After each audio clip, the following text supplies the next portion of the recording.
NZ Aerosports, Icarus Canopies, now Gyro. That's right, we've rebranded, and Gyro is our next generation. It honours our founder, as that's the name we knew him by, but Gyro also marks the start of a new chapter. And not to be biased, but it's going to be fucking epic. Long story short, we're more us than ever, so if you're new to the sport, or even a Sky God Ninja Turtle, welcome. I think our valiant leader Lucy, Gyro's daughter, says it best.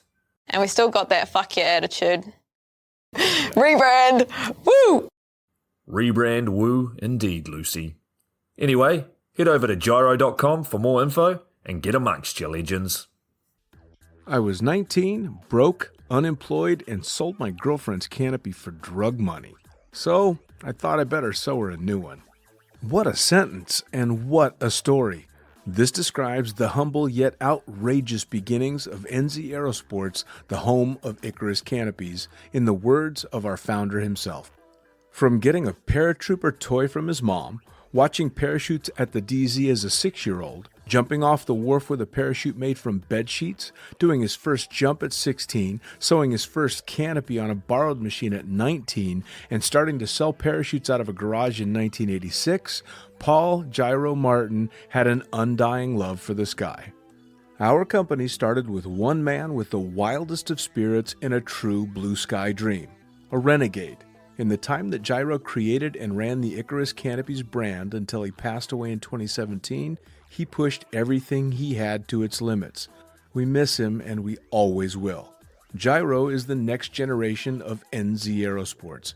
It honors our founder, of course, because it was the name we all knew him by, but Gyro the rebrand also marks the start of a new chapter, our next jump. Gyro is the space between sound and silence, art and science, chaos and calm. Gyro is a state of epic tranquility that transcends understanding. That moment, in the door, in free fall, mid-swoop, where nothing but the present exists. A perfect balance of euphoria and thrill. Gyro captures our passion for flying and our commitment to designing break-the-fucking-rules canopies that deliver pilots pure, wild flight. Hey gang, so I got a new book out. It's called The Upside of Fear, and it's exactly what you think it's about. It's about the good side of, well, getting scared. In it, we talk not only about the science and biology behind fear, but the psychology as well. And it's not just coming from me, it's coming from some of the best in the sport. Omar Alhigelan, Jeff Provenzano, Maxine Tate, and so many more have contributed their sometimes terrifying stories to the book to help you overcome your fear. So head to the lunaticfringepodcast.com. You're going to find the link to the book there, as well as the other books. It's available in ebook, paperback, hardback, and audiobook right now. Coming straight from the cockpit, it's another episode of Lunatic Fringe with the fucking pilot.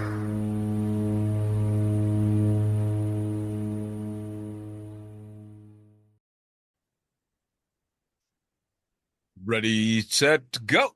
Back in the can for another edition of the Lunatic Fringe podcast and a new friendly face on the other line. Please tell me, who the fuck are you and what do you do? How's it going, Dean? Well, my name's Lee Crudgington. I'm a British paratrooper from the UK. And I've been a full-time skydiver for 13 years in the Red Devils freefall team. So yeah, I've been serving in the military for pretty much 20 years now. So I guess it's the equivalent to your 82nd Airborne parachute regiment. So yeah, that's who I am. Definitely heard of the Red Devils once or twice. And I gotta say, Lee Crudge, for some reason, is the most English name I think I've ever heard. I get people, obviously my surname is Crudgington, right? But obviously I've been known at school Crudge. In fact, more in the skydiving world, I'd sort of nickname from my Instagram Ryback, so a lot of people know me as Ryback because I used to DJ back in the day when I was younger, and that was my DJ name, but I just let it roll. So like, a lot of people know me through that. So almost all of the Brits that I know are skydivers, and at least 3/4 of them have been DJs at one point. all right. It's part of the nature, isn't it? Seems to be a thing. So hey, Yeah. like I always do, let's jump back into, obviously you've been doing this for a long time, but let's jump into the beginnings of how you got started, not necessarily in skydiving, but in anything extreme. Yeah, I guess I don't know. I sort of obviously grew up in Essex, right, in the UK. So like I was around we was around the car scene a lot. So like it was always out on the weekend, fast cars, like all my money went on cars. So from I guess growing up, I liked speed, right? And that was my thing. Um, and then yeah, I guess I got to 21 years old and then sort of found out all the civilian jobs are quite boring. And it's not what I wanted to do. I went through loads of jobs and work in the factory, this, that, and the other. I was like, man, there's more to life than this. So yeah, I went into the careers office in Southend, right? And there's this big walked in, and there's this big sergeant from the parachute regiment, a jock guy actually, Scottish guy. He's like, "Aye," he was like, "You want to join the paras?" I was like, I don't know, And he was like, "Yeah, job for you." And it was like, you can earn an extra £5.50 a day from jumping out of the plane as well. I was like, sign me up. I was like, an extra 550 a day over a month a year, that adds up. So I was like, okay, I'm sold. Yeah, and that was me sort of joining the army. That was 2005, actually, I joined. So yeah, some years ago now. So before then, the military had never really crossed your mind? No, I had a couple of mates from school that joined, like ta the Royal Tank Regiment, things like that. And it was always in the back of my head, but I never sort of pursued it or thought, yeah, that's what I want to do. Um, but yeah, it was, my grandpa was in the Navy, back in the day. But other than that, I've not a military family, nothing. So Sure. yeah, And skydiving wasn't really something that had crossed your mind either? no, not at all really. I'd never been around that scene or seen it, because like YouTube weren't massive then, and it weren't on telly, and we used to see skydiving now and then maybe in an advert. Yeah. But never crossed the mind, But in fact, after I done 6 months in the parachute regiment depot, so my training, right? At the end of you go to Bryce Norton, yeah, and then you do your jumps course.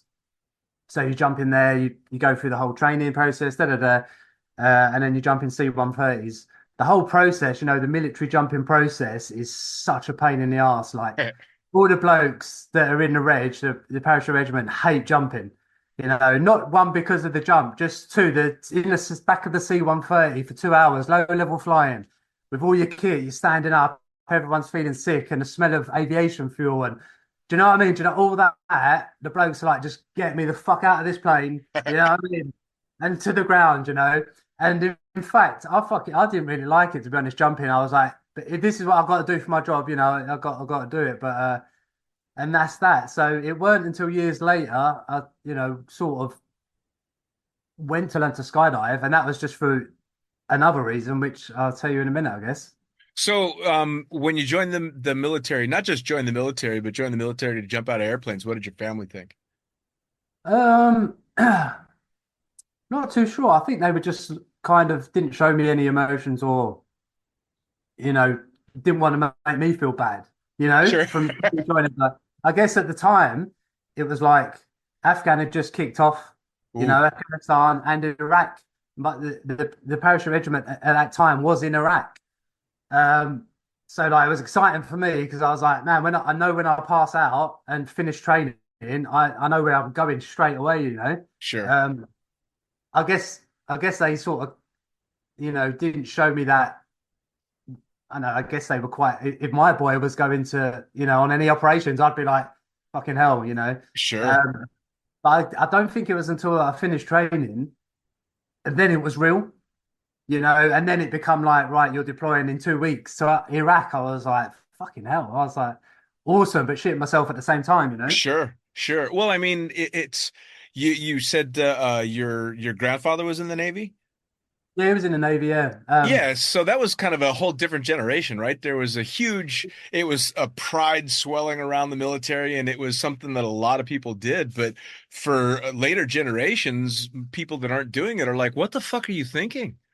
Yeah, I mean, like you say, it was like national service or whatever. I think he'd done like 4 years, um, and I think he was a chef or something like that. So he's in the kitchen a lot, like. Um, but so like it's completely different to job role what I done. Oh yeah. Out at sea, sort of not kinetic, but yeah, it was different for sure. So this would have been what, around 2006 you got deployed? Yeah. So basically, the end of 2005, going into '06, I went to Iraq and I was in Alamara actually. And I got put into a multiple. I got into put C company in two power, and I got put into a 12-man multiple. There's as a new guy, so I didn't even. What normally happens after training, like I said, you go to Prize Norton and do your jumps, but I went straight on ops without my wings, right? So like I'm rocking up as a new bloke straight out of training to a battalion that I know none of the blokes in, and I was like, this is gonna be this is it's not gonna be easy, you know. No, and the thing that they call the new blokes is like you're a crow bag. So I was getting called a crow, like I've got no wings on, and everyone's like they're very vocal when you're walking around. They're like pointing, like, look at you. But but yeah, I guess it was good to go straight to battalion and on ops because when I come back, I had some sort of experience straight away. Sure. You know what I That's mean? I mean, still walking in the door, the new guy, and not only the new guy, but the new guy that doesn't have all his qualifications had to be fucking something, man. Yeah, yeah, it was. I mean, there's you go from through some initiations in the regiment, but we won't talk about those. Sure. So now how long did you spend over there before you were back and ended up getting your wings? Yeah, so I've only done like a couple months over there because they were already sort of over halfway through the tour. Um, so at least I got a couple months in, and I got a medal for it as well, which was a bonus because you only have to do 6 weeks in country to get a medal, right? Um, so yeah, so I come back and then after that, sent off to Brize Norton, and then done the jumps course and stuff like that, which was actually pretty good to be fair. It was like 2 weeks in Brize. You kind of left your own devices. Just sort of it is early mornings, sort of finish like 2, 3, depending on the loads, but. Sure. Getting the C-130, like I say, the whole process is just so long, and the RAF are fucking slow at doing anything. Yeah, do you know what I mean? It's like, but they got us up in the air. But I think now they actually don't use the C-130. It's been disbanded and they're just using the Skyvan now. So, Sure. yeah, so they just use the Skyvan because it's like quicker, easier, cheaper, right? Sure. Yeah, absolutely. Well, and I would imagine too, having gone from straight into deployment and spending time in country in Iraq of all places, which is pretty fucking high stress no matter what you're doing, to going jumping out of airplanes must have been kind of relaxing by that point. A pain in the ass if you're standing around, but not scary. Yeah, no, it was fun, right? Obviously you're doing it with a load of blokes that had never done it before as well, right? So, but it's just cool. It's I don't know. I guess you just go through the motions and like you're so sort of like in training, you're told what to do and you do it. Yeah.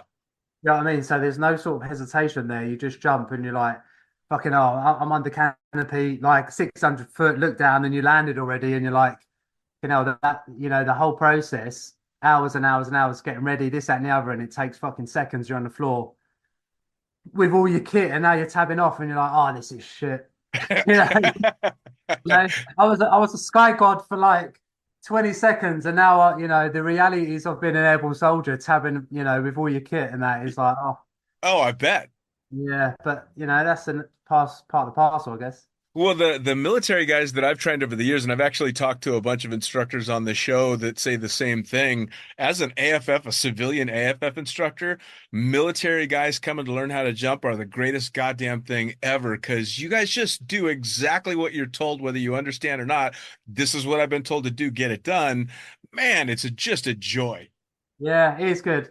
Although I've trained quite a few military guys as well over here, like pathfinders, some like SBS guys, special boat service guys, and they're very like, your typical bloke, military bloke, is very strong, yeah. Yeah. So you ending up fighting them in the sky, but they're like, oh, I've got this, so rigid. It's like throwing an ironing board out sometimes, you know what I mean? And it's just, but no, they're very good, military blokes in general. They're just good at taking on information, right? And then Yeah, yeah.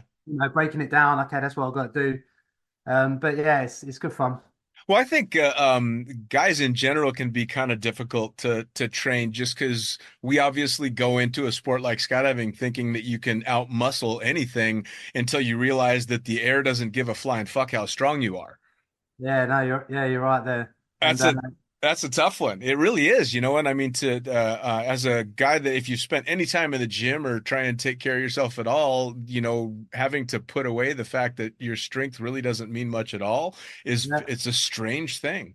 yeah, it is. It is. In fact, when I done my AFF, and my wife now, she was my girlfriend at the time. I actually failed a couple of levels because I was like, I need to get this done. I couldn't do the back loop, and my missus was just like blasé and like bendy and stuff, and she flew through the levels, and I was like, yeah, I weren't happy about that, but that's like my first experience, I guess, for it. So now, after you'd done the military jumping and you didn't like it and just kind of got through it, what spurred the interest to go out and try the civilian side of things? I guess it was like so after Iraq, I done a Herrick tour, which was 7 months, and then kind of the back end of that tour, I was like, "Oh, what am I going to do? Do you want to get out of the army?" Because I've kind of done like what I joined to do, you Right. know, because that on Herrick in 2008, it was a very kinetic tour, like, and we was at it every day, like, and then sort of one thing led to another. I got back from that tour. Um, And then there I am, bloody getting on a plane again 2 years later, going to Afghan again. I was like, fucking hell, where's that time gone? And like, and then that tour wasn't actually that bad. 2010 that was, and 11. Um, it wasn't as kinetic, and I had time to think, what I'm going to do. And I was looking to get out of the military after that tour. Um, and then there was a guy in my PB patrol base, what we were in at the time, that was a skydiver, and I knew him and he was showing me a load of videos and he's done base jumping and Uh, I was like what like I was hooked, like he was showing me all these videos and I was like fucking hell, yeah, that's cool. And then I was working in the CO's TAC at the time, so it's basically the command group of the battalion. So I was working with like the colonel, the regimental sergeant major, like mm. the Sigma, and I was in that group. Um, and I got quite friendly with the CO because I'd done a bit of driving for him as well. I drove him around to various places over probably about a year or so. So I got very matey with him. He's now actually a three-star general. Yeah, and do you know what? He messages. We'll get into that later. But anyway, I sort of kind of said to him at the end of the tour, I was like, look, I'm probably looking to get out, and he was like, oh, he went, he don't want to get out. He said, he said, he said, have you thought about the Red Devils or anything? Because the Red Devils were part of the parachute regiment at that time. Right. So the parachute regiment's free fall team, right? Um, and I was like, I've never skydived before. And he was like, well, go give it a go. I was like, okay. So on leave from Afghan, I went out to Eloy, yeah, Wow. in Arizona with my girlfriend. And I was like, let's do AFF then. So I've done the AFF course over, well, a couple of weeks there. Passed it. I emailed the CO straight away. I was like, this is fucking awesome. And at the time, the CO was friends with the the OC that run the team, the Red Devils. Flew him a message and he was like, can you get Lee onto the selection for the team? And he was like, yeah, no drama. Sent me the joining instructions within a week or two that I was back from Eloy. I was on team selection. So that was me, sort of a 2 week team selection. They look at you, they look at some of the skydiving. I only had 25 jumps, right? So it's not that you had to go into the team like an absolute ninja. They Right. just need to see that someone that can take on information and learn quick, you know? Um, so I've done that, and they look at like, you do presentations, you do a commentary, da da da da da. You get roasted a bit, and you, can you mingle with like these 15 guys that you're going to be on road with all the time, Sure. which is a fair one. And at the end, I sort of got a thumbs up, yes, and the rest is kind of history after that. I stayed in the military and I was on the Red Devils. Well, I'd imagine too, for something like a Red Devils team, when they've got the time and the ability to train someone from zero all the way up, they'd almost rather have someone that doesn't have all the bad habits you got to break, and you teach them to do it your way from the start.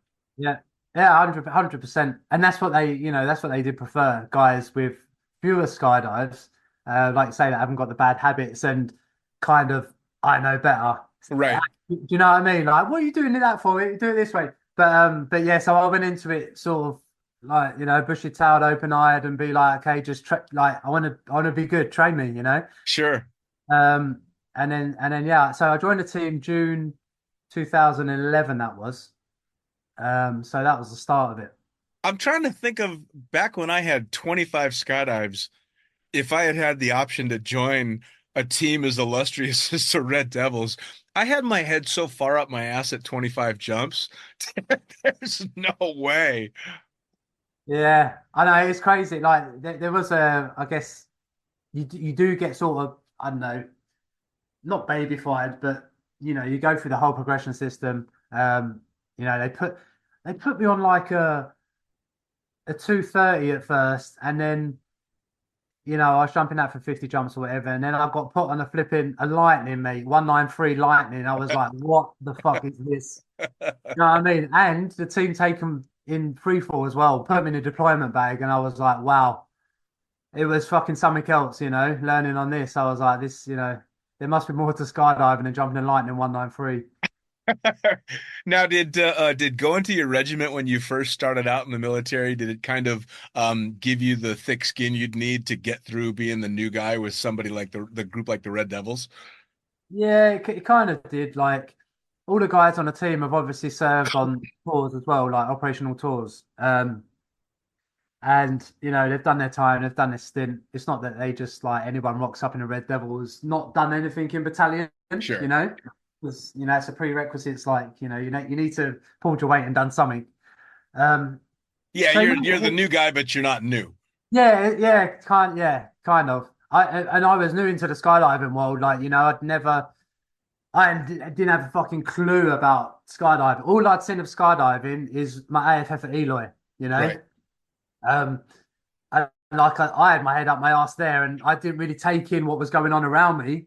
I was just like, well, what do I need to do? Da, da, da, da. So I got through it there, but yeah, it was an eye opener, like, and it was a really good get into skydiving because obviously the team's reputation's really good anyway. What the team started in 1964, so they'd been going a long time before I was around. Sure. So yeah, it was a good start to my skydiving So career. So you end up on the team, and obviously the beginning of your time in the team is just learning how to be a skydiver and be a skydiver the way that they want you to. But did they start grooming you for a specific discipline? Were you being aimed in a specific direction from the Yeah, beginning? so kind of when you get on so your aim is to jump at public displays, right? Right. That's the dream, that's the goal. Like Red Devil jumping in, jumping into displays, and so obviously you need C license in the UK, 200 jumps. That's like the minimum requirement to jump on a display. But obviously you need to be able to pull your weight and show that you can do that, right? So every year the team go on a team training camp, normally 3 to 4 weeks. They're actually out in North Carolina now, the Golden Knights Mm, currently. So yeah, we do that, and then you get assessed. Yeah, it's the most probably stressful time in my skydiving career. Like, all the Red Devils experience, like watching you landing, doing your approach, and this, that, and the other, and like that. My first few team trainings were in Elsinore, right? So like it was forever. It was good, tricky conditions, like towards a lake, and then you take off, and it's going the opposite way, away from the lake, and you're like, what the fuck's going on? So it was good, like, and you get sort of debrief on every jump. So the progression there is, basically to land on the cross or within 5 meters of the cross. Not on your face, preferably. Shouldn't be landing in front of a crowd, right? Of people watching you. Da da da. So yeah, the progression up to 200 jumps was like stressful. Um, and I think it didn't take me long. It took me one team training, and because I'd done a lot of jumping in my own time, um, and put a lot of money into it, because that's all I wanted to do, right? Just jump, jump, jump, jump, jump. Um, I got display jumping within a year, which is pretty decent to be fair, as you know, as it goes on the Red Devils. Um, so yeah, that was a eye opener. The first couple of hundred jumps, like, but luckily, I got down onto a triathlon pretty quick. So I got off the lightning and got into a triathlon, which was, I guess, my sort of leeway into, I don't know, on the Red Devils, the fast high performance canopy that they jump is a Sabre 135, right? So when Right. I looked up and all the guys, the experienced guys, the jump master, the team leader were on a Sabre 2 135, and I was like, wow. I was like, it was like they were hook turning it in, and I was going, that is awesome. I want to be like that. But, the reality is of it is down the line when I got to learn how to fly canopies out, I was like, fucking hell, that's quite dangerous actually. Yeah, yeah. I've got a good friend by the name of Simeon Lott that was doing display stuff for you guys back in, I want to say, early 2000s, like 99, 2000, Oh, 2001. But he was doing crew stuff. And yeah, he's actually he wrote an essay for the book that I just put out, and it's just the most hair-raising, fucked up story because it's crew, of course, right? It's just mental anyway. yeah, But he still very much affectionately talks about being able to leave the UK and go to the States for training because it was just the greatest damn thing ever. yeah. I had my yeah. It was one big thing with the team with the Red Devils is their sort of bread and butter is crew jumping, Yeah, right? Because that, you know, that's the display, right? When you're coming into land and it's, the free fall don't really matter because who sees you do that? You better smoke, no one sees you, you know. But it's the crew stuff. So I done a season on a team doing crew, right, in a crew team. Although I was like number four, so coming on the bottom of diamonds and stuff like that, with flags and all that sort of stuff. I've done my like fair share of um, like crazy crew stuff, probes, downplanes, this, that, and the other. So it's very good. Like I think learning skydiving and at an early stage learning crew is very good for like not being scared of canopies and other sure. canopies. You know what I mean? And being relative to canopies. Da da da. So yeah, I think it's a very good skill and like thing to open your eye to. Sure, absolutely. I mean, the story that he told, it was a downplane, and I don't remember exactly what the configuration was, but they were using a strap of some sort to keep them together in the downplane. And as Yeah, soon as he told me he strapped himself to another guy in a downplane, I went, "Fuck you! No, yeah. I don't even want to hear this shit. That's just like once in my career in 12,000 or so jumps, once somebody has touched my canopy in flight, never again. Scared the shit out Yeah. of me." Yeah. It is you do get like disco leg, what we call it when you start, when you're sort of compressing and you're pulling someone else down and their ass is in your face and you're like, this is not fucking right. Do you know what I mean? And then someone's passing a probe down to like hook up and you're like, this, yes. Actually, I was on we done a quad was the formation that the team sort of done over the years, and it was like a sketchy formation, four stack, and then everyone probes up, and it goes into a quad, right? So four canopies. And I was in it once and got wrapped up bad, and there was probes everywhere. There was got someone in my canopy, and we were spinning. And I was like, how the fuck have I ended up here? Like, um, but yeah, no, it's definitely a niche. Like, I think Well, that. I mean, for something like that, honestly, though, it must make your standard everyday solo malfunction so relaxing Oh yeah, 100%, right. when you don't have somebody else's nylon around your face. Mate, I've got such good pictures and videos that I could show you, and you'd be like, "What the fuck is that?" But yeah, it is. It's good to obviously you do it at high altitudes anyway, but yeah, it gives you time to think, and I guess it's kind of what sort of person you are as well. I guess sort of learning and being in the reg and all the tours and helps and the high pressure situations that you've been in, you kind of relax a bit and you'll be like, okay. Um, think about what we're doing here. Pulling a big crew knife out and like, should I cut this? Should I not? So you end up in the Red Devils. You obviously become very successful. You spend all this time in the military, and now the guy that talked you into staying is a three-star general. Yeah, yeah. He's Andy Harrison. So yeah, an awesome bloke. He's just finished time in South Korea actually. Um, and yeah, he's been in comms with me since uh, yeah. As I went to the team, he always used to, how am I getting on, this, that, and the other.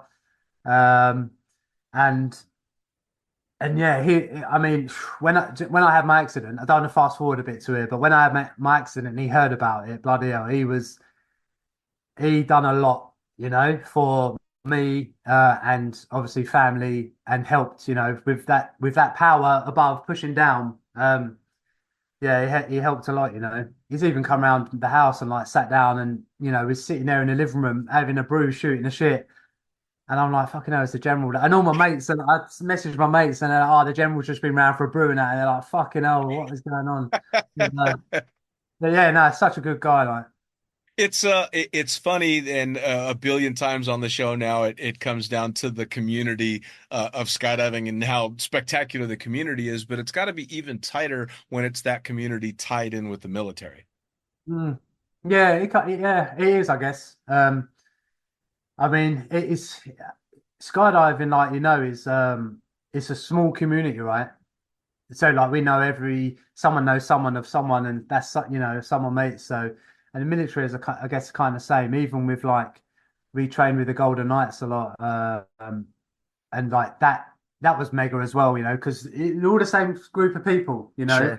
mindsets, this, that, and the other, and you become very good friends with like people all across the world and stuff, and all doors are open all the time, and everyone's welcome, so yeah, it's a good community, Yeah, absolutely. I mean, I remember having a great conversation with Craig Girard when he was busy training the Russian team to compete in World and giving him shit as a fellow American. I'm like, how much shit are you getting for training the Russians for this? And he just kind of giggles and he's like, yeah, I just like a good competition, man. Yeah, You know, but I mean, it's at the end of the day, it's just a bunch of skydivers on a different team. yeah, exactly, yeah. So, Every, where did the sport start taking you outside of the Red Devils? Because obviously you've been very busy and active in skydiving and canopy sports. yeah. So I guess just over the years, I wanted to be the best at my job, right? So being on the team, it was I wanted to be that guy swooping in into a display, right? Right. that was the goal. The crew was all right, but it was never for me. Like everyone always finds their niche. We all the crew dogs always end up doing the crew and loving it. I was like, nah, fuck, the crew was good, but I was like, nah, fuck that. I want to go fast. Yeah.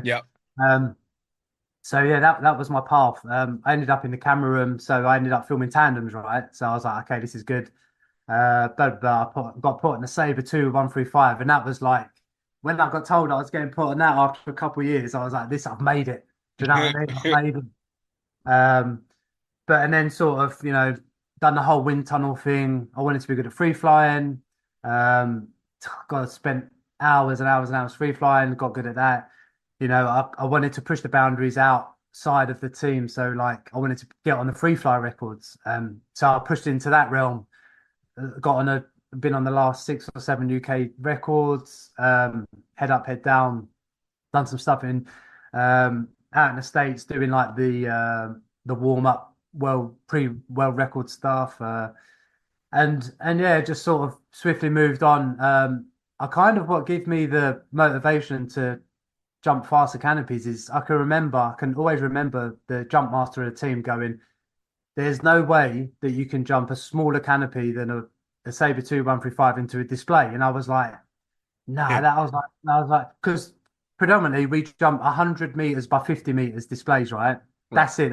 That's all we get. And crowds all round, once you commit to your turning, there's no land offs. And I was like, nah, that can't be right. So, you know, so I proved him wrong. Um, sort of 2 years later, I was jumping like velos, and then ended up on the Valkyries and stuff. And then at that time, I kind of was I was the jump master by then. Yeah. And then I was like, okay, so now I set the standard, and then, over the years and the team trainings, I proved that you could do it. And yeah, I spent what 3 4 years jumping my Valkyrie 79 into these displays, and it brought another spectacle of like, wow, because everyone used to say when they see a lightning land, like walk around the crowd, God, didn't they come in fast? And I was like, what? It's like a 160 lightning, and then I was doing like big turns into these displays, and they were like, "Wow, this is next level." And obviously from there, I jumped the Peregrines, competed, done the nationals loads of times, and then World Cup. Um, but yeah, just push the sport out of the team that way because in being in the team, it is very limited. Because really at the end of the day, you've just got to put on a good display, right? Right. That's it. No one cares if you can fly head down. Right. I mean, it doesn't matter. So obviously you've got to take yourself out of that environment and then push yourself to progress in them other disciplines. If you want a wingsuit, if you want to free fly, if you want to, you know. So yeah, I sort of pushed myself outside the sport, done a lot of jumping, and went away and done my own jumping outside the team. There is guys at the team are like, I'm just going to do team jumping and not spend any money, and that's it. That's fine. Sure. Yeah, if that's what you want to do, like mega. But I really just did want to, be good at what I did. Yeah. And another thing, I was wanted to be on the flight line and be like, right, I can do anything. Like, what's going on? Yeah. XRW on the canopy or the wingsuit, like free flying, whatever. Well, especially once you get to the point where you're basically calling the shots, it's got to be nice to know that you can literally fill any slot that needs to be filled. Yeah, 100%. And it was good for me as well to like, even though I spent a lot of bloody money, like yourself on the sport. It was good for me to take them skills that I learned and then started to feed that through the team. So like, got more guys on the team free flying. Before this coach crazy iFly thing come along, when you could go in and just coach. And we had the tunnel at Bedford, body flight. We had that. And, we could just go there, spend a day there, and I was coaching the guys, getting absolute roasted because I was the only coach that could do that. But I was like in the tunnel for hours hanging out. But I didn't mind that because I wanted the other guys to progress and get better, Sure.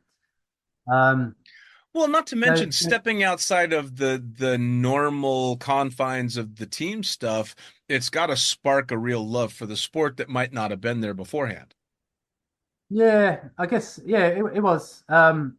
Like I say, it does, the day-to-day stuff on the team, like jumping the displays and that is very like, people just see the kind of, I don't know, we jump out the plane and we land and we're like rock stars for 10, 15 minutes and then we get back in the vehicle and then we drive home.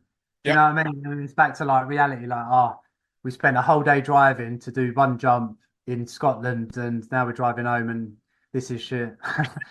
Well, and it's got to be a bit like a working tandem instructor. I would go out and jump all day long, and I enjoyed the jumps and I enjoyed the work, but that's all I did. I didn't have any real driving passion to do anything else because all I did was just do tandems. And then you go out randomly and make a couple of fun jumps and land and go, oh, fuck, I forgot that this is what it's like. Holy shit, Yeah. Yeah, no, that, yeah, that's 100% true. Yeah, and I've done the whole tandem. I didn't do many. I've just done over about 1,000 tandems in my time, but I didn't want to sell myself to the drogues. You know what I mean? Sure. And you kind of had to do them on a team because the team on tandem days and we take them for charity and this, that, and the other. So I try to stay away from it as much as I can. I kind of enjoyed doing AFF more and filming tandems. That was my thing. Sure. But yeah, you're right. After a day of tandems, you do a fun jump at the end, and you're like, sparks you up again. You're like, okay. Oh yeah, you remember. Oh shit, that's what this is about. Yeah. So now earlier you had mentioned after your accident. Tell me about this. So what? How much after? Or before? Where do you want me to start? Well, you tell me, man. I mean, I was introduced as you've been doing an awesome job recovering and getting yourself back in the saddle in regard to a number of things. But where did it all start? What was the accident, and what have you been doing? So I kind of like I've done a lot of I started base jumping in 2013 in Norway. Actually, done some big wall stuff out there and got into base jumping. Which was never really a thing that I wanted to really get into. It was one of the other guys on the team that was like my friend Danny Kelly that now lives out in America and he has done for years. He's worked at Oceanside actually for a long time. He worked there for a while. And it was him. He was like, "Oh, do you want to go base jumping in Norway?" I was like, "Well, I guess so." I had about 800, 900 jumps at the time. And I was like, okay, I'm keen. Like, to be fair, my first son had just been born as well. So I don't think the wife was too happy, but I was like, you know what? As as bad as it sounds, I was like, I went. Which looking back at it now, I maybe shouldn't have, but hey ho. So yeah, anyway, got into that, got into base jumping, done all the base jumps, ended up wingsuit base jumping and all the other bits that go with it over the years. And got into a bit of speed flying with my friend Alexis that used to be on the team. Because he done it a lot in South Africa before he joined the parachute regiment. He was a skydiver anyway. Done a lot of speed flying, access to a lot of mountains there, right? And they used to do it all the time. So sort of kind of showed me the ropes. When I say showed me the ropes, we were launching bloody skydiving canopies in Wales, in Brecon. He was like, "Yeah, mate, you just run as fast as you can," and I'm like, I was like, "Okay," but so yeah, I don't know if you could call that learning or not, but over the years I've done a little bit. Done some flights at Saboba in California. Um, this, that, and the other. So anyway, 2022 it was. The year started fucking awesome, skydiving wise. I went on team training. Um, we done like 100 jumps out there in DeLand. Was in DeLand, and then from DeLand we drove up to North Carolina. We spent just about a week and a half with the Golden Knights, right? Jumping up there. Done loads of tunnel time with them. I've done the warm ups to the world record in Sebastian. Yeah, it was fucking like the beginning of the year jumping wise was like, yeah, this is gonna be fucking mega. Right. Anyway, got back to the UK, sort of just slipped into the displays, this, that, and the other. Da da da.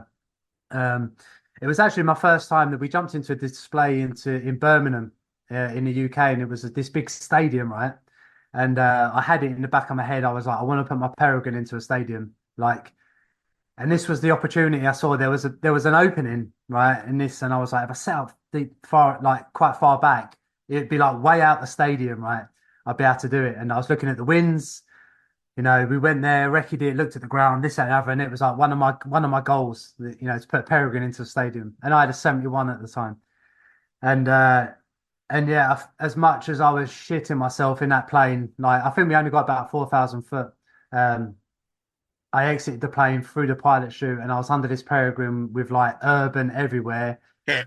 And I was like, fuck, I was putting my RDS away, flying to the setup point, and I was like, well, is this fucking gonna happen now? Like, yeah, and I put it into the arena, into the stadium, and fucking hell, that was a fucking good jump for me. To do that, no one's ever done that in the UK before. I don't think there's many Peregrines that have been into any stadiums, so it's definitely one of the first, I reckon. But, Sure. especially on a public display. So little did I know at that point that that was going to be my last display with the Red Devils, right? Oof. Fucking mate, it's mad how things happen, yeah. Because that was my big thing, was like, I want to do this, and I made it happen. And little did I know that was it, my last ever display. And yeah, sort of. I went on a couple trips after that. I was wingsuiting in Italy. Done some, because I wasn't current. I went to Brento, Italy. It's massive. A lot of people go there for like I say it's safe. But I've done my first wingsuit jump years ago, so I just went back, sort of, chilled wingsuit flights. And you know what? It's fucking weird how things happen, right? My wife actually come with me. I only went for 3 or 4 days. And have you ever been there before? I've not yet. No. So at the bottom there's like a cafe, right? So do early morning jump, fly, land, have a cappuccino, right? It's the best thing ever. And was down by it was at the cafe, and was sitting there, and there's a guy in a wheelchair, and this other guy, and he had like some sort of bandage thing on his leg. No, on his hand it was. Sorry, on his hand. We sitting there, got talking to him, and was like, fucking hell, what happened? This, that, and the other, to the guy in the wheelchair. And he was like, oh man, I had a bad speed flying accident last year. I was like, fucking hell. But he obviously, was massively into the sport, done a lot of it, base jumping, this, that, and the other. And yeah, he obviously hit the fucking deck hard. Paralyzed, paralyzed from the chest down or whatever. I know. And he was just out in Brento because you just like, friends out there, Yeah. like the vibe, you just still wanted to be around it. Yeah. I was like, fair one. Um, and yeah, and there was this other guy, and he had his bandage on his hand, and he was fucking jumping. Like I was like, are you jumping? He was like, yeah, yeah, yeah. He went, I'm having surgery in a couple of weeks, and I'm going to be out for a long time. He had a motorbike accident a year before that, and his bones weren't healing properly. And he had an infection. They couldn't find the infection, this, that, and the other. And he was like, fuck it, man. He went like, yeah, what's the worst that can happen? He was landing on his ass. He couldn't sort of run. Right. I was like, fair one to this guy. So yeah, kind of, it was in my face then. Do you know what I mean? And this was in June, right? I had my accident in July, in the 2nd of July.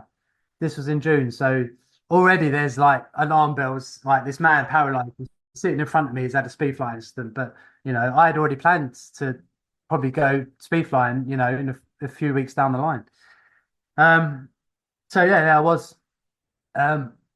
speed flying trip the month after, or a few weeks after that. I actually borrowed a harness and wing off of someone because I didn't have my own. So yeah, someone lent me that. And I was looking to get into it more, like the whole speed flying thing. I wasn't current. Yeah, before the accident, you look back. There's so many like red flags, like Sure. on anything that happens, like a snowball effect, right? And anyway, my actually car was broke at the time, like a few days before, and I was like, "Fuck, I need to get it fixed." I'm not, because we drove to France. Because from the UK to Morzine, where I had my accident, it's like I don't know, 9-10 hour drive. Sure. So it's not too far. Um, so anyway, car went. I literally fixed the car, yeah, like literally the morning before it's meant to leave, right?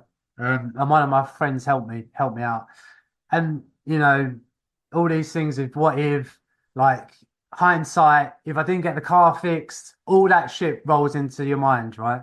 And if the car weren't fixed, yeah, I wouldn't have fucking drove there, and I wouldn't have been in Morzine. Right. But hey ho. I ended up there. I went out with one of my friends to Morsey, and we was only spent a couple of days, few days out there, sort of ground launching down the dry ski slopes, right? And yeah, well, we were into it. First day, we done a load of runs. Weather was awesome. It was good. I was like, it's like standing on the top of a mountain. It's just like it's heaven, right? It's awesome. It's just like I say, like when people go to Switzerland and base jumping and that, it's such a fucking awesome. Like in Lauterbrunnen, it's such a nice place, but it's fucking evil at the same time because it can take you like that. Yep. Yep. You're in like such a nice place, but at the same time, dancing with the devil. And anyway, and as you do, get more confident, right? It's flying the lines, flying it tighter, da da da da da. And then obviously, I'd done a lot of canopy piloting, done a lot of swooping previous to this point, but still, them skills are kind of the same, but the canopies fly different, right? Sure. Fly different. So yeah, there is a kind of cross there. Like you look at all the other guys at the minute of raging of speed flying. Like Jesse Ware is a fucking awesome one night, and Bo as well. Like them guys, when I see them guys flying, they're fucking ripping. But they're putting a lot of time and effort into it, right? Where like I didn't, into the Yeah. speed flying thing. And my first day, I was like, okay, I'm fucking doing all right here. So the second day, we'd done a couple runs in the morning. It was all good. And I was like, okay, I'm going to try halfway down the run. I'm going to get a bit of height. And I put my trimmers on, get a bit of height. And I wanted to start doing bigger turns, right? So yeah, above the DZ or the landing area. So it's at the bottom of the mountain, already done the run. So I'm at the, flying to sort of where I'm going to turn to land into the landing area, and it was just everything like this happened so slow, right? Sure. Got above the landing area, and I was like, you know what? I think I've got height to do a 270 turn, and there was a devil on this side, there was an angel on this side going, just fuck it, just turn, and the other one was like, oh, just do a 90, and the devil always takes over in me anyway. So I was like, went for it. As I started turning, the fucking sight picture instantly changed. The landing area was on the kind of slant. And straight away for me, the sight picture instantly changed. And I was like, oh, fuck. The canopy was diving a lot. At this point, there was nothing else I could do other than fucking get on brakes hard, try and level the canopy out, but which it did level the canopy out. So I saw the horizon before I hit the ground. However, I still had a lot of vertical speed, right? Yeah.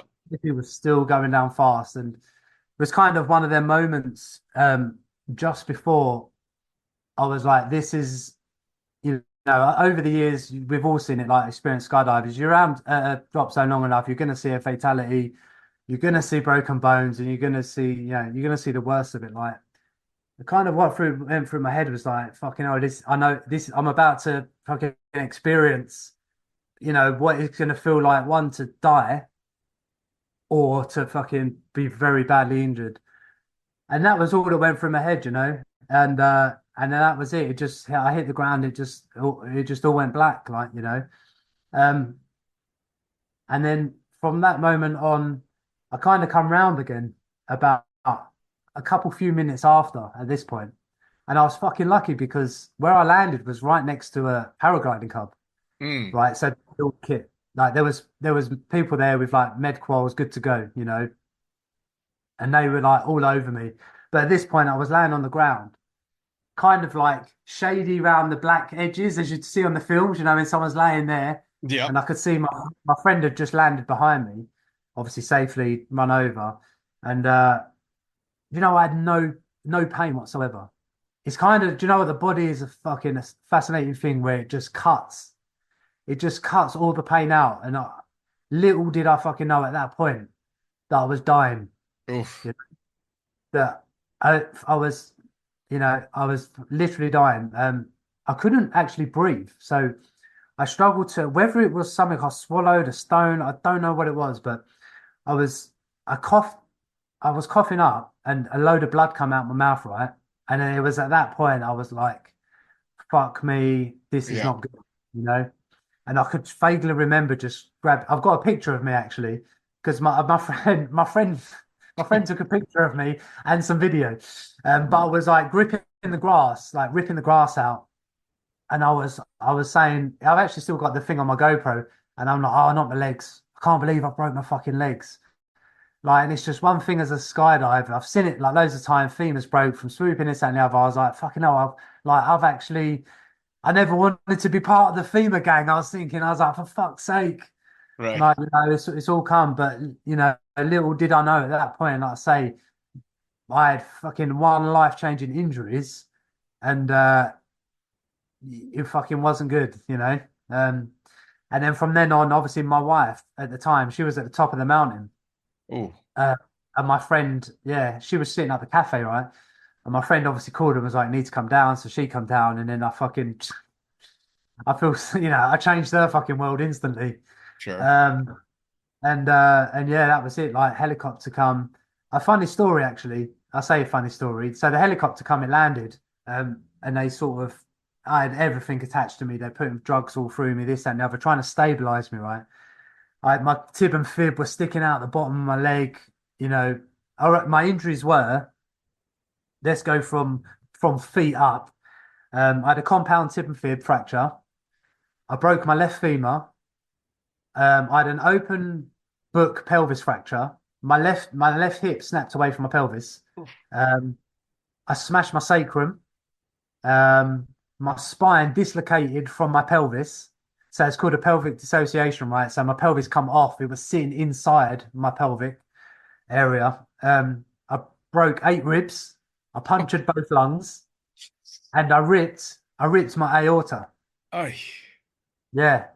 So like, with all them injuries, I should have died. Yeah, that's not the list of somebody that I'd be talking to on a podcast. Yeah, exactly. So like, that's like I'm saying, I'm laying there on the ground, not knowing all that shit is going on inside me. And do you know what? I know I say, what saved my life is, but because I was in a speed flying harness, right, and your feet are forward, yeah, and it's like a mutant harness, I guess, yeah, attacked from like the hips, yeah. Sure. If I was in a skydiving container where you're hanging from your shoulders and such, 100% I would have hit my head. It would have gone feet, head, and then that would have been game over. Yeah. I was wearing my trusty cookie lid, which are one of my proud sponsors that still sponsor me now. So thank Shout you out very to much. Cookie. Um, and and yeah, like that. I guess that's what saved me having a massive head injury because it was like feet, arse, back, and I've got a tiny little scar just on my top of my lip there where I must have hit the ground, my face, but no head injuries as such, which I was so fucking lucky, like Yeah, I so. mean, I would think if you had a head injury on top of all of that, your body's just gonna say, we're good. Yeah. That's enough. But in fact, like I was saying, the story is the helicopter landed. They done first. I'd had first aid from the guys that sort of were on scene at first. Um, they put me into the helicopter, right? I didn't have a fucking clue at any of this at the time. They put me into the helicopter, and then it wouldn't start. Yeah, so they had fucking issues with the helicopter, and my missus is like, she told me this like weeks and weeks and weeks after. She's and they had to open up the thing and they had to fix something on the helicopter because it was broke, and then meanwhile I'm laying there fucking bleeding out internally. Do you know what I mean? But anyway, they got it going and shipped me off to the hospital. In fact, I actually come round twice when I was on a helicopter. Um, I can vaguely remember the sound of it, right? Mm. I can maybe, and I sort of come around for like probably 30 seconds or something like that. And then passed out again. And then the last time that I can remember was going through the CT scanner. Yeah. So Mm. as I'm going through, it's like something through in a film, right? The CT scanner going through, and I can see me like going into the sort of tube thing, and then I can remember that, and that was it. And Wow. then and then I woke up in Grenoble Hospital like 4 days later. I was in they put me into a induced coma there, and I was in that for 4 days, and they pretty much fixed this. They put a stent in my aorta, right, because it was I was bleeding, and what saved my life was where I punctured both lungs. Yeah, um, the blood was draining out of my lungs. When they put me in a CT scanner, they whipped me out very quick because my lungs were like full with blood and I had a tiny bit left, but where the blood was draining out of them and I had so much blood around my heart area, yeah, it was enough to keep my body going, right? Yeah. Oh, So they whipped me out a CT scanner, put an emergency stent in through my groin, and so basically the hole in your heart was underwater, so to speak, so yeah, it didn't run dry. yes, For fuck's sake. yeah, yeah. So Jesus, that Lee. Yeah, so that's what fucking kept me alive. And they done the surgery, and they basically got my wife into the room at the time and was like, obviously, they knew all my other injuries, right? And they were like, there was obviously a language barrier there, Mm. 'cause they're all French. Some, one of them spoke broken English, but in a nutshell, they was like, he's lucky if he's, going to wake up. So they're actually sitting there for fucking 3, 4 days, waiting there. All my breathing was done on a machine. So, like, Right. it's an Yeah. artificial breathe, right? She knew I was on a machine. I wasn't breathing for myself. And yeah, that was me. But I was obviously stubborn as I am, come around and they all flew, all the surgeons like flew in the room and they were like, fucking hell, they were shaking up my missus' hand, going, wow, this guy's a machine. Right. And then it was the fact of like, right, now we have to fix him, because they didn't do anything with my other injuries because what's the point, right? I might die. Yeah, yeah. So so yeah, so then I woke up and then fucking the nightmare started. Right, I'm fucking in hospital going, what, At the time I didn't actually know how bad it was, you Sure. know? It's probably a good thing. Yeah, but yeah, it probably was, I was on so much fucking drugs. I had a picking like I was at everything going on, Sure. Um, all the drugs. But yeah, I had the fucking worst 4 weeks of my life in them hospitals. I was in Grenoble for a while, and then they took me down to Annecy. They transferred me down to there, for via a helicopter as well, actually. But yeah, mate, mate, I could just tell you stories for hours about that. But some of the nightmares and shit that I was experiencing there was fucking insane. I can only imagine, man. I mean, well, and it's very I don't know that it's unique to skydiving, but skydivers in general have way more fucking medical knowledge than we need because either we or somebody we know has been through some fucking shit, man. I shouldn't know what a pick line is, but as soon as you said pick, I'm like, oh yeah, I know what he's talking. Yeah. I shouldn't fucking know that. I'm not a goddamn doctor. Yeah, I know, mate. Yeah, and it's mad that, like I say, if you're around this sport long enough, you will know someone, unfortunately, that has died or Yeah. seriously injured. How And many that's how many surgeries did you end up having? fucking hell, mate. I had so many, mate. I've had multiple. So in France, so they went to fix my leg. At first, tip fib, they put a rod in. It got infected straight away.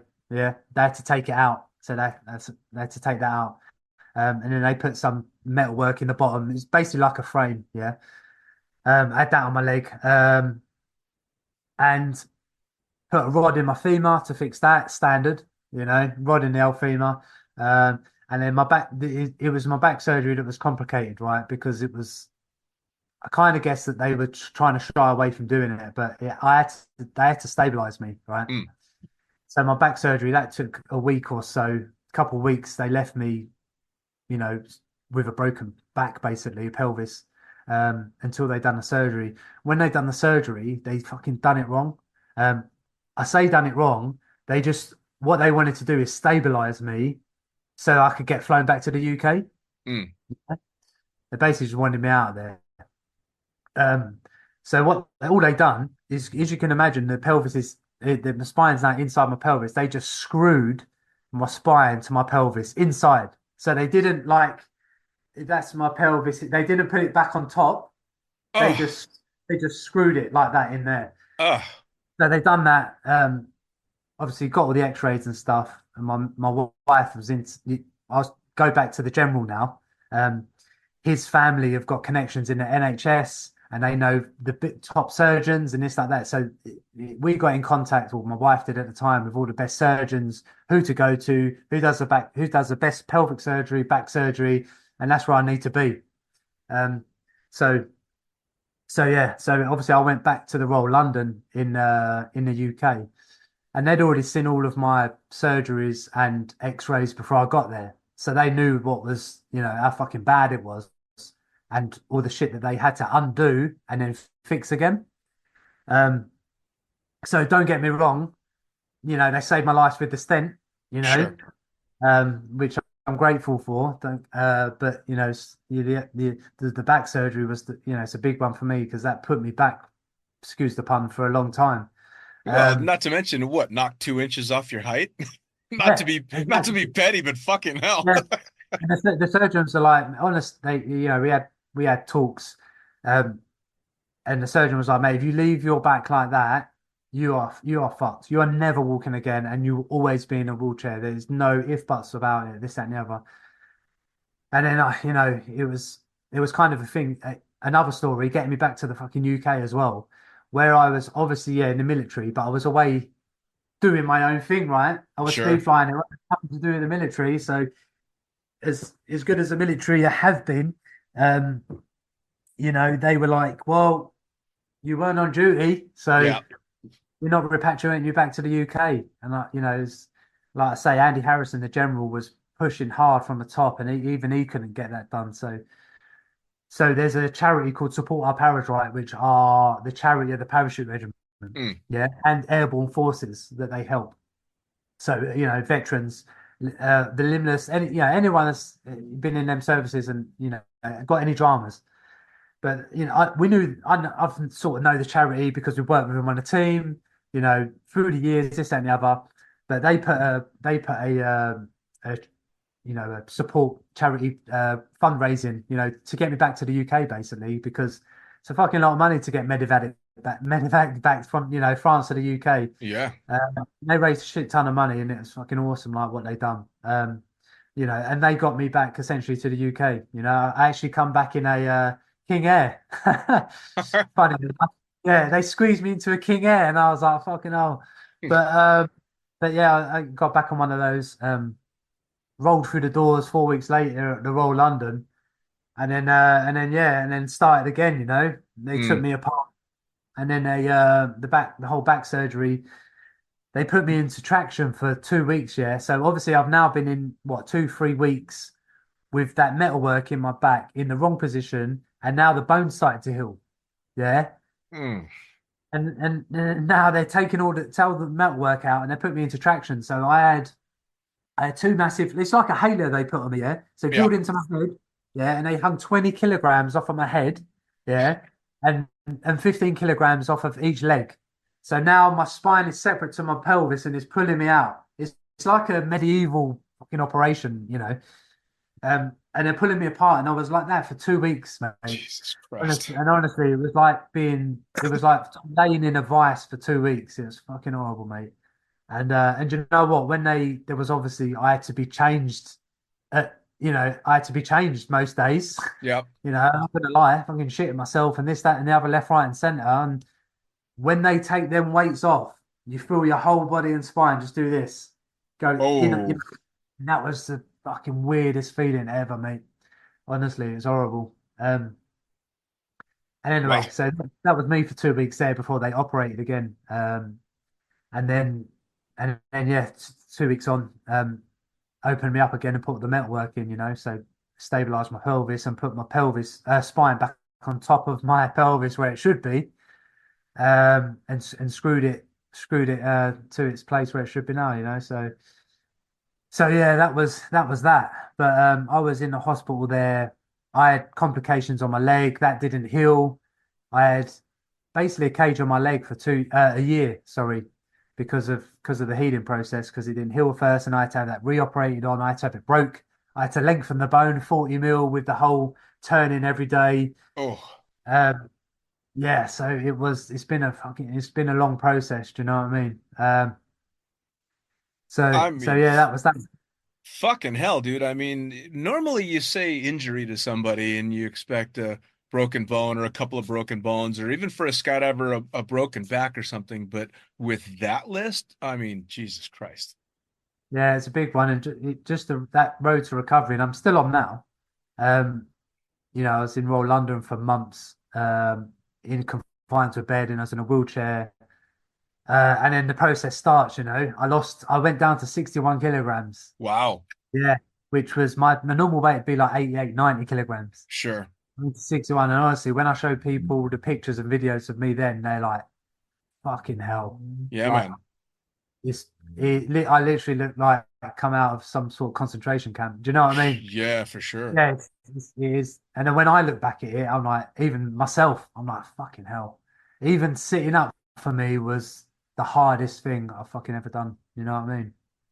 I mean, it's kind of crazy because obviously I think we've talked for about a week and a half, 2 weeks. We've been trying to line this up, and I knew that you'd been injured, but not anything along the lines of what the story was. And we were supposed to do this, I think, what was it, a week ago or so? But you messaged and got, "Hey, I'm skiing in Germany, so if we can push this." So I'm automatically thinking, okay, he fucked himself up, but he's going skiing. So I mean. It couldn't have been that bad. Dude, you just went fucking skiing after that. Holy shit.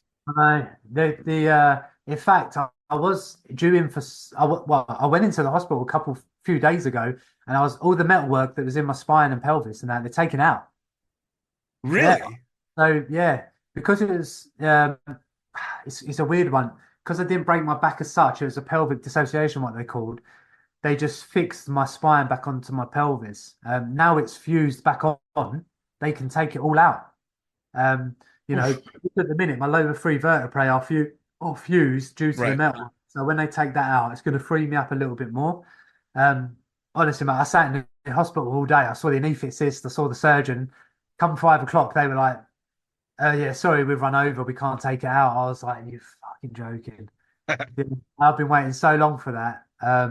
So now I've got to wait for another date to get that out. Oh man. So the anticipation still rolls, but Well, for anybody that's never had any surgeries or anything like that, you have no idea what kind of anxiety is yeah. brought about by waiting for a fucking surgery. Oh yeah, it's hideous. I mean, the guy going back now from when I had the back surgery.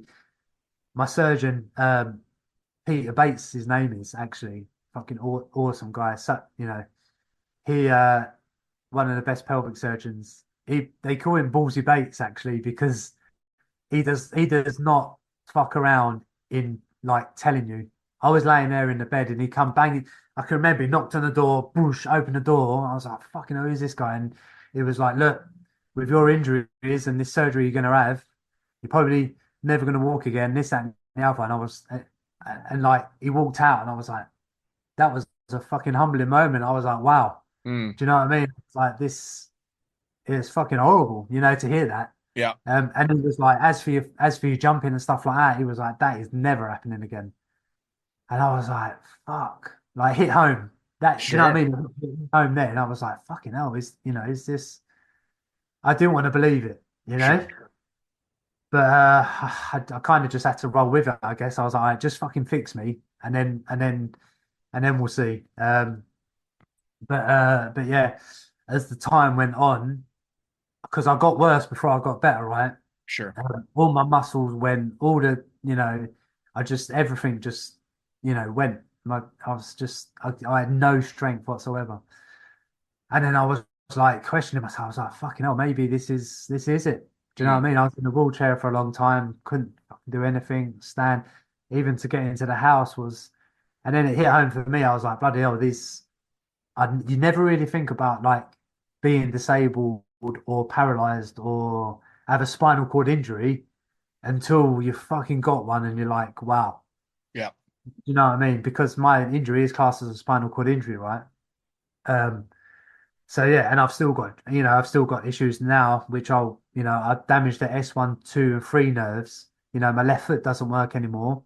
My left calf doesn't work anymore. It's gone. Um, However, my knee still operates well. I still got the strength in that. My quads and my hamstrings do. So, with a brace on, with a foot up brace, I can manage that. sure, And I can actually, will I run again? Probably not, but I can still walk and I can get sure. around, and my legs are actually pretty strong. And I can do. I'm actually leg pressing like over 100 kilos now, and this, that, and the other. So yeah, there's light at the end of the tunnel kind of thing. But the whole process has been flipping. The body is so resilient to Yeah, damage and how it can come back. And I've looked at, there's so many things on YouTube now, people having like traumatic injuries and then coming back from them, right? oh yeah, And I've been in dark places fucking a lot of times. Um, and you just have to just find that inspiration again from them sort of things, them other people that have had these injuries and they've come back from them. sure. Even, before I went to skiing, actually, there's this guy that got paralyzed snowboarding. I've got his name now, Trevor something, but he's now fucking back. Yeah, he's still paralyzed, but he's sit skiing and Sure. he's still like, he done a double flip recently in his sit ski and he's out on the mountains. And I'm like, fucking hell, this geezer's like ripping. Do Yeah. you know what I mean? Paralyzed, but that's not stopped him. Yeah. You know what I mean? And I'm like, fucking hell, well, anyone can do it. It's a mindset. Yeah, absolutely. Well, and it's crazy how humbling an injury can be, but it's also crazy how oddly empowering it can be as well. I Yeah. mean, I not anywhere near in the league of what you've gone through, but I had a couple of spinal surgeries on my neck from too many years of heavy camera equipment and trash discs and stuff. And the surgeries didn't go the way that they were supposed to. When I came out of the first surgery, I couldn't lift my fucking left arm. Uh, Really. and you would know a lot better than me, not being able to do something you take for granted, the instant it sinks in, the instant my brain realized I can't pick my arm up was a moment I'd prefer never to have to experience again. It's fucking terrifying. Yeah. And that was Yeah. just my arm.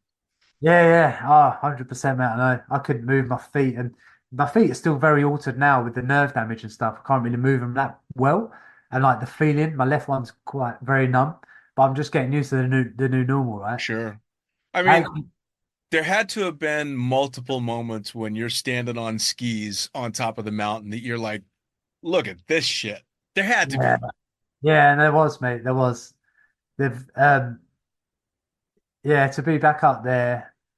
In fact, I messaged two of my surgeons and I emailed them and I was like, this is me, and I'm out skiing, and they were like, fucking hell, like they couldn't believe it, like they really couldn't. They were like, wow. I Yeah. think they were quite chuffed, to see me where I was and like seeing me skiing. They were like, wow, like It's got to be something. I mean, because obviously doctors, there's got to be a very fine line that they walk, right? Because I think that they'd much rather tell someone the worst possible outcome and hope that they do better than give them hope and have those dreams dashed, right?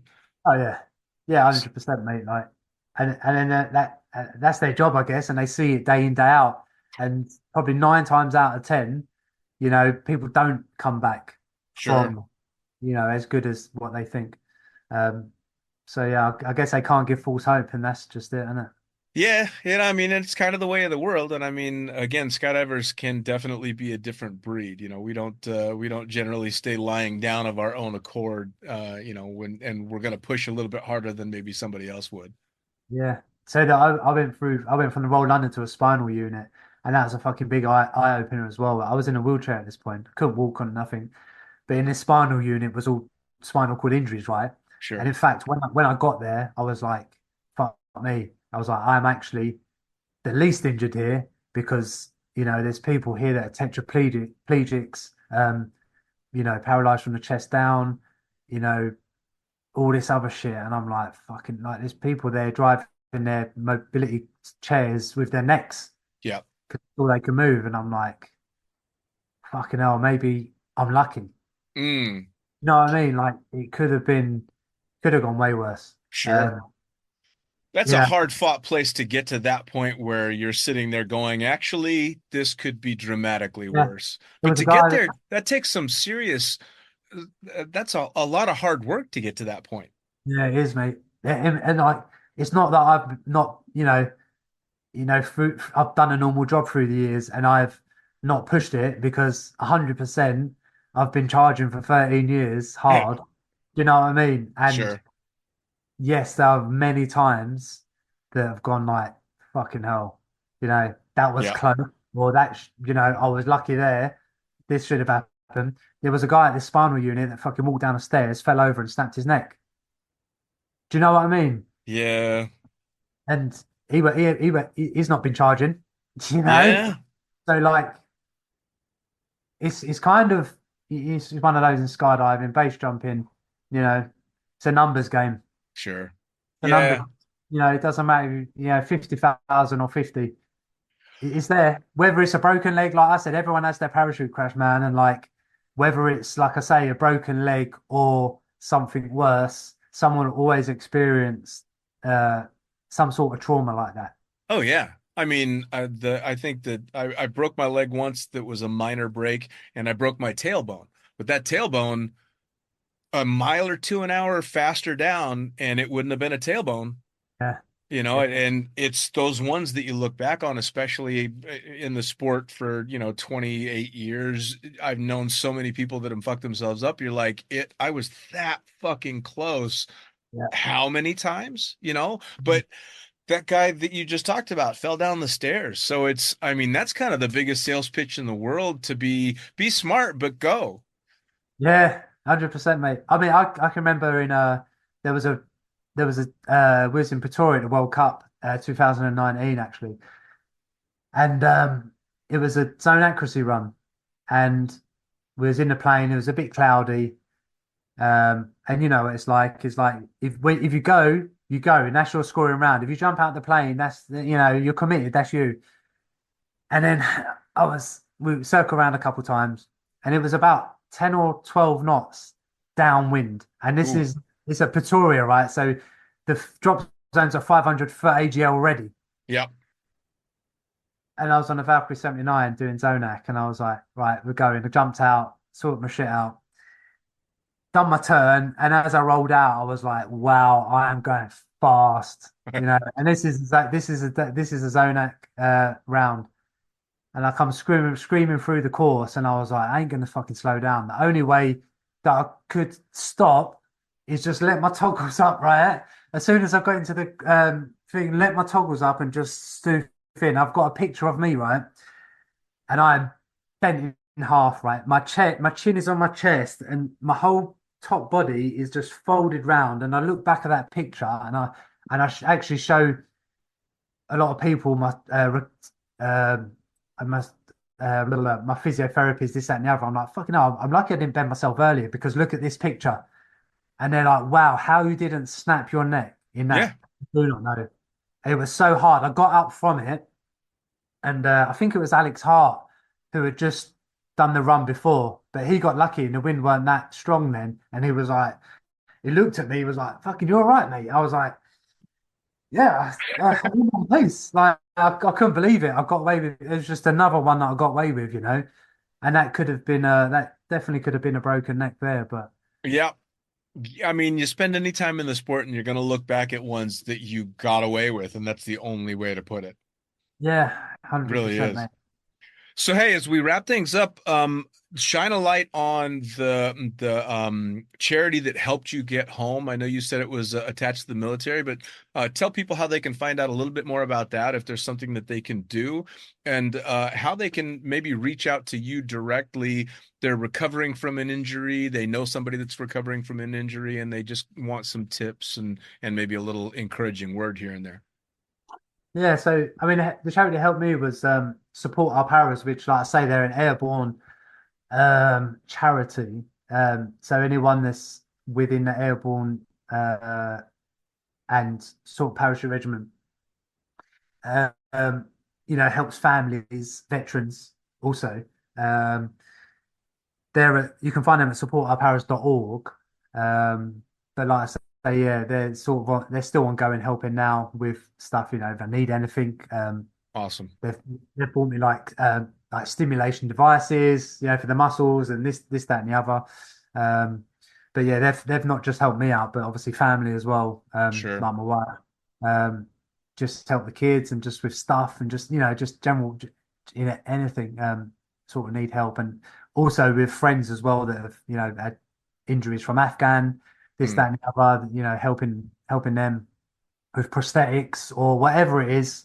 Um, so yeah, they've been awesome charity. Me and my son are doing a bike ride in September. awesome. We're riding from Colchester, which is where my unit is based, to Arnhem for the 80th anniversary.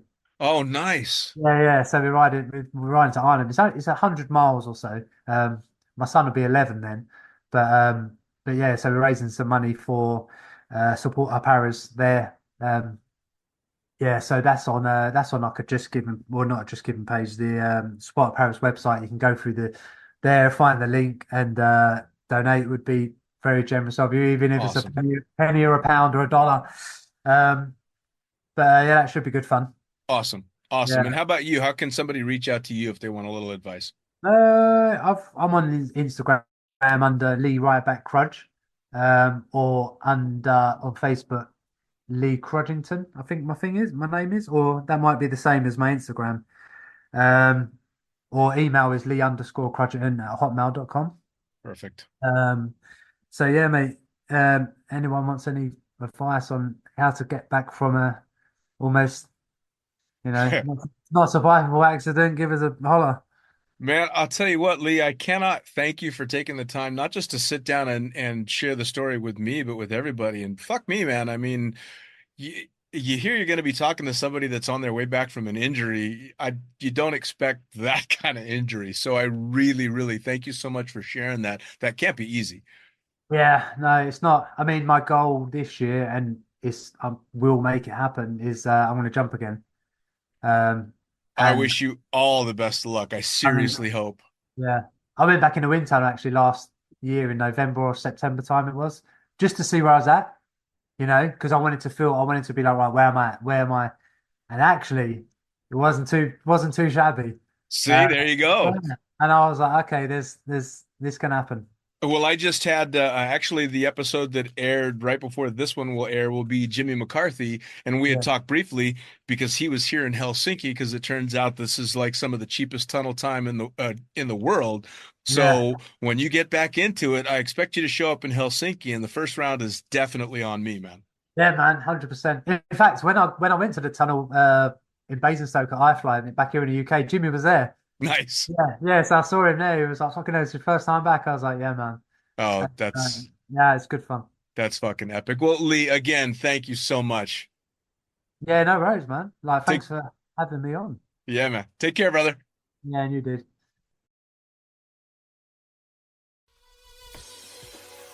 Well, there you have it. Another episode of the Lunatic Fringe podcast brought to you as always by, well, wait, not as always, actually. Brought to you now by Gyro.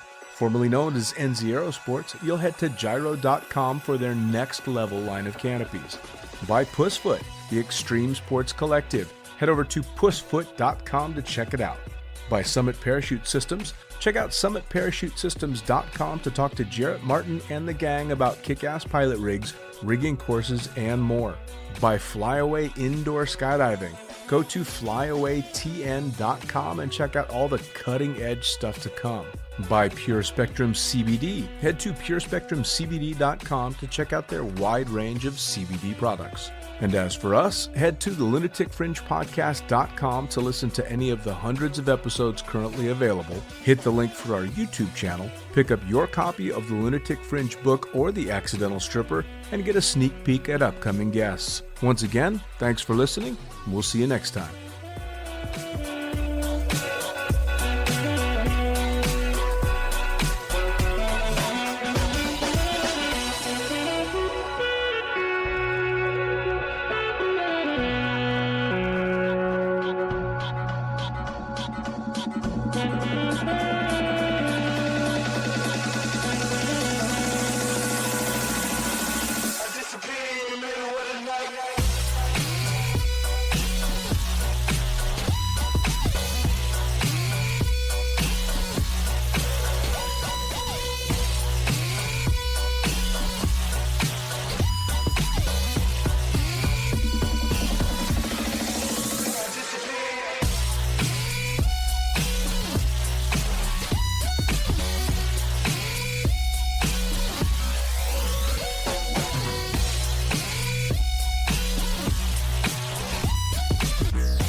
Damn.